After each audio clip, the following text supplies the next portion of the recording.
No, you don't need the. I'm doing this my way. He a legend, he a legend, he a legend. He a legend, he a legend, he a legend. He a legend.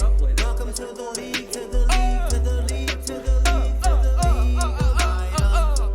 Welcome to the league, to the league, to the league, to the league, to the league of items.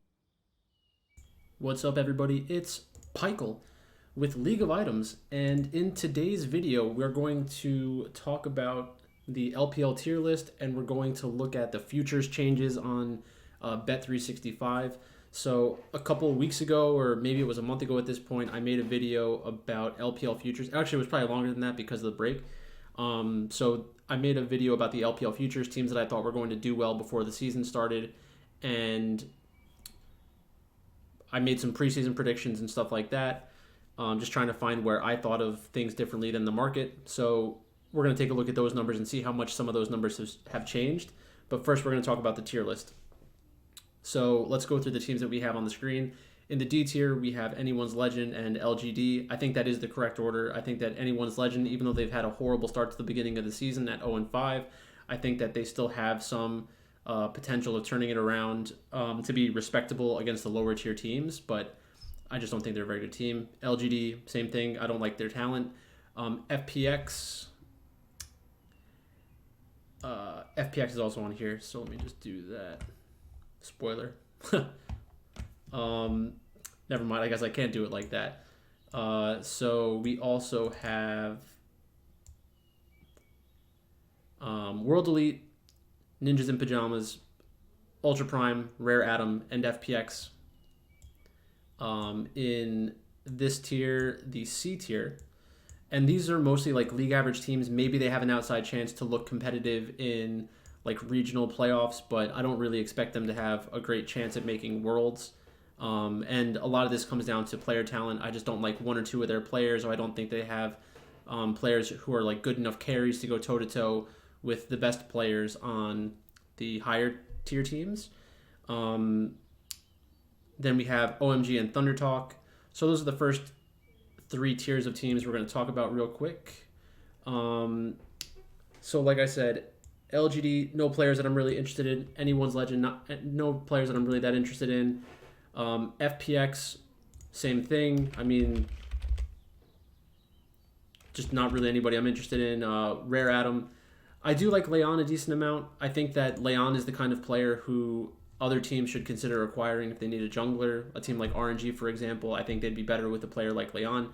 On Ultra Prime, ZS is interesting. Doggo is interesting. I don't like Ning at this point, and Baolan. I wouldn't want them on my team. I get it. Maybe the fans like them still, and that'll help you in some way. Just not the way that I would build a team personally. Then we have Ninjas in Pajamas. I think Xiaolong Bao is a good player. Fotik is a good player. Zhuo is a pretty good player.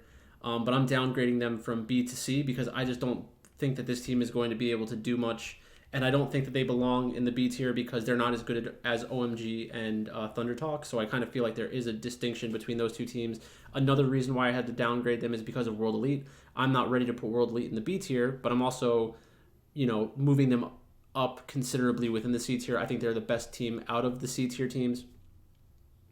Then we have Thunder Talk. The one player I'm concerned with on Thunder Talk is Hoya, and whoever the support ends up being. I don't really have a ton of faith in those two players. Beishuan, Yukao, and Huang Feng are three good players. They're pretty interesting, but I just don't think they're going to end up being hyper competitive with the upper tier teams unless Huang Feng plays out of his mind again, which is a possibility. He's a very good player, one of the best ADCs in the world, just not on a great roster right now. He's on a good roster, not a great roster. Then we have OMG. We have Shanji, Aki, Cream, Abel, and PP God. I think Jerry is still playing for them right now, but PP God will take over at some point. Shanji is a very good top laner. Cream is a very good mid laner. Abel and PP God will be a good bot lane. I think Aki is the one that's going to hold them back. And again, if you told me that they had Beishuan, Xiaolong Bao, or Leon, I think that the ceiling is much higher for that team at that point. So maybe they can go out and make some kind of acquisition to get them up to the next level. Just for me, Aki is not a player that I want anywhere near a roster. So like I said, these tiers of players or these tiers of teams, I think that the best case scenario for a D tier team is participating in playoffs, but they have no chance of winning it. It's very unlikely that these two teams will make it in the playoffs. The C tier teams have an outside chance of being in the regional playoffs and maybe winning a match if they have a good matchup, but most likely not even doing that. B teams, I think, have an outside chance of making it to Worlds, and that's a pretty big like line of demarcation, is being able to make it to Worlds because you have quality players. We know Beishuan, Yukal, Huanfeng, Shanji, Cream, like all of those players could go to Worlds and be on a good team, and you wouldn't be surprised because they're that caliber of players. So that really helps bring up the idea of that team in my mind. Let's look at the teams above them. So first up in the A tier, we have Invictus Gaming, RNG, LNG, EDG, and BLG. So obviously Invictus Gaming is everybody's team that they're most interested in right now. You Should Know Me is a good top laner. He has a potential to be a very good top laner, which would keep increasing the team's ceiling, but we haven't seen that yet. He hasn't had the most difficult matchups yet, but he has played against some good top laners. I'm not trying to completely discredit him. I'm very interested in this team. Before the season started, I said if Gideon is the player they think Gideon is, then this team has a chance to be good. They started out the season at plus 1,500, meaning if you bet $100 on them to win the championship, you would win $15,000. The odds aren't there anymore. I'll tell you what they are in the next portion of the video. But, You Should Know Me, Gideon, and Dove, all very interesting players to me. Wink and On, that's the question mark. If there's a limiting factor on this team, it's going to be the bot lane. Next up, we have RNG. I still think that RNG is better than Invictus Gaming. From a talent perspective, long term, I think that Breathe is a very good player. Angel is a good, if not very good player. I'm on the fence about him a lot of the time. Gala is good, but not great. I think he's one of the more overrated players in the world. But they haven't had Angel and Ming. And I don't think Wei is very good. So that's really the biggest concern for me. But I have a difficulty dropping down Breathe because I just have such a high opinion of Breathe. And this is kind of showing Xiaohu leaving is a big problem for RNG. Maybe he was holding the pieces together, but I still think that Breathe is a top tier player. Then that one's actually messed up. Next up is supposed to be EDG. So they have Ale, Jai, Fofo, Leave, and Mako. Good team. We saw them lose, I think, to Invictus Gaming, and that surprised some people. I think that if they fail, it will be because Leave is not ready to be a very good AD carry yet. Maybe he's a serviceable one for now, but I'm not convinced that he's going to be able to make up the difference that Viper made for the team. Then we have LNG, Zika, Tarzan, Scout, LP, and then they have two supports that they're probably going to rotate between. But we'll see who ends up holding on to that job long term. I think that the bot lane again is the big question mark. Zika has had some pretty good performances. Tarzan is one of the best junglers in the world. Scout, very good mid laner. Scout's probably overrated at this point a little bit. So this was actually a team that Invictus Gaming and LNG are the two teams that I moved up from the B tier and the C tier. So Invictus Gaming was in the C tier. Now they're in the bottom of the A tier. LNG was in the B tier. Now they're in the A tier. And like I said, I didn't say this part yet. So I think that A tier teams can make the knockout round at Worlds as like their better outcome, like the higher end of their outcomes. I don't think it's a great chance of them winning a world championship, but they'll be in a position where you'll have to start seriously wondering, are they capable of doing something like that? For BLG, really solid roster. Bin, Shun, Yagao, Elk, An, all very good players in my mind. An is a question mark. Maybe he ends up limiting them in some way, but I think that you still have to have BLG as one of the 4 best teams in the region. BLG, LNG, EDG, RNG, Invictus Gaming. 1 or 2 of these teams will make a push in the summer and compete with the 3 teams that we're about to talk about. And it's not going to be a cakewalk in the LPL. It never is. If there are some roster changes, a lot can change. I think that specifically RNG getting a better jungler would be huge. I think that would really put them back into the conversation of definitely being a top 4 team. but we'll have to see. We'll have to see how that goes. And then we have two teams in the S tier. I have Weibo Gaming ahead of Top Esports still. I believe Weibo Gaming beat Top Esports head to head. So first up, Top Esports. Wayward, Tian, Rookie, Jackie Love, Mark. Good roster, bunch of good players. I think that at this point, Wayward might be a little overrated. Tian might be a little overrated based on his performance at the end of last year, which really, he came back to life in some way. Rookie, good player, maybe slightly overrated now. I do think he's one of the best mid laners in the world, but I don't think he's like elite. I think he is undoubtedly very good. He's definitely top 10, but what are you really getting out of a top 10 mid laner if he's not going to be the hard carry for your team most of the time? Jackie Love will probably be the hard carry more often because he is more aggressive and volatile than Rookie, which, that's also kind of a benefit for Rookie because he is, more even keel and more dependable, I guess, is probably a better way to say it. Then we have Weibo Gaming, The Shy, Karsa, Xiaohu, Light, Crisp. People are always afraid of The Shy. The Shy is better than Wayward. Karsa had a bad year last year. I think that he's just as good, if not better, than Tian. Xiaohu against Rookie. I think Xiaohu's probably a little better than Rookie, but that's a great problem to have, picking between those two. And then Light and Crisp against Jackie Love and Mark. I might be in favor of Light and Crisp over Jackie Love and Mark, but again, it's super close. That's why these two teams are right next to each other, and they're both very good. But the best team in the LPL is easily JDG. I think they're the best team in the world, and I think it's by, somewhat, not a considerable margin. I think that there are multiple teams from Korea who will be competitive with them and multiple teams from China who will be competitive with them. But 369, Kanabi, Knight, Ruler missing. You have very good top laner. You have arguably the best jungler in the world. You have one of the best mid laners, if not the best mid laner in the world. You have one of the best AD carries, if not the best AD carry in the world. And you have a very good support in missing. So really a lot of very good teams in the LPL.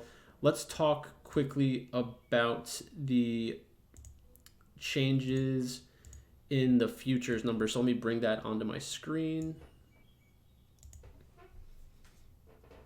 And we'll just look at the changes. So what I did is I have the numbers from earlier on in the season, and I just did like a percent change. So let's start at, let's start with,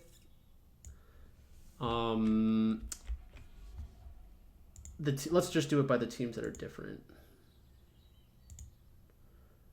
So the team that has had their odds negatively impacted the most, that would be EDG. So before the season started, EDG was at -2 or plus 250, meaning if you bet 100, you get 250 back plus your bet.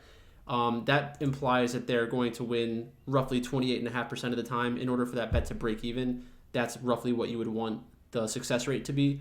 Now they're at plus 650, so that's 400, and that might not seem like a lot, but it's a lot. It's a ton, because everything that's closer to the like -110 plus 110, everything that's closer to that number, everything closer to 0 has more weight than the numbers that are further away. Then we have Anyone's Legend. Going into the season, they were at plus 1,600, and I mentioned this before the season started. There were a lot of people who were kind of high on Anyone's Legend because of their performance at the end of the year last year, and I let that sway me probably way too much. So my ranking preseason was way too high. I think that they're at plus 20,000 now, which means they have a 0.5% chance to win. A lot of that has to do with the fact that they've lost their first 5 matches, and it's very difficult to see a scenario where they qualify for playoffs, let alone win the championship. Then we have RNG. RNG has been really shaky so far. They're 1-3. They had 14.29% chance before the season started. Now they're at plus 910%, and I think that number has stayed a little bit closer than you might expect because we still have Angel that's going to be playing full-time, and we have Ming that's going to be playing full-time. That should help the team a lot. Then we have Thunder Talk. Thunder Talk went down 3.5%. They were at 1,800. Now they're at 5,000. That's something that you might want to be looking at as a bet, because Huan Feng is a very good AD carry. If this meta gets into a spot where you need like one of the best AD carries to be competitive, then they will be there. So that's a team to watch out for. Then we have Top Esports. They only dropped 2.5%. which is only $50 quote unquote dollars on the money line. And that's really not signifying much in my mind. Then we have Ninjas in Pajamas. That was a 1.5% change. And then FPX was a 1% change negatively. Then you have JDG is the same. We have Ultra Prime is the same. We have LGD is the same. OMG is the same roughly. And then let's go to the biggest gainers. So the teams that have climbed the most are Weibo Gaming, BLG, LNG, and Invictus Gaming. So that's probably going to surprise a lot of people. You would think that the number that was going to change the most would be Invictus Gaming, because they're playing much better than most people thought they would. However, going from plus 15,000 to plus 2,500 is only a 3% change. Going from plus 700 to plus 400 is a 7.5% change in the implied win rate, or the break-even rate that you would need to hit. And like I said, that's from Weibo Gaming. And going into the season, plus 700, you might not think that's a very attractive number, but you needed to get on it early because it shot down, and making that plus 700 bet will be more profitable in the long run, somewhat considerably. So that's basically it in this video. I'm not totally surprised by this. I think that I had a pretty good read on what teams I thought were going to be strong in this split. It's going to take some time to see how everything plays out. Obviously, we're still only in February, and we're months away. We're like at least a month away from the LPL being decided, and almost 7 months away from, 9 months, between 7 to 9 months for Worlds to be here. And at the end of the day, that's really what I'm most concerned with. I want to make sure that I have most of my opinions out there in terms of the best teams in the world, because there will be more opportunities for the viewers yourselves to make money off of it if I continuously pump out this content early on, and we can look for spots to be different. And that's really the reason I make these videos for you guys. So if you like this video, like, comment, subscribe. Let me know what players and teams you're excited to watch over the next coming weeks in the LPL. Thanks for watching, and I'll talk to you later.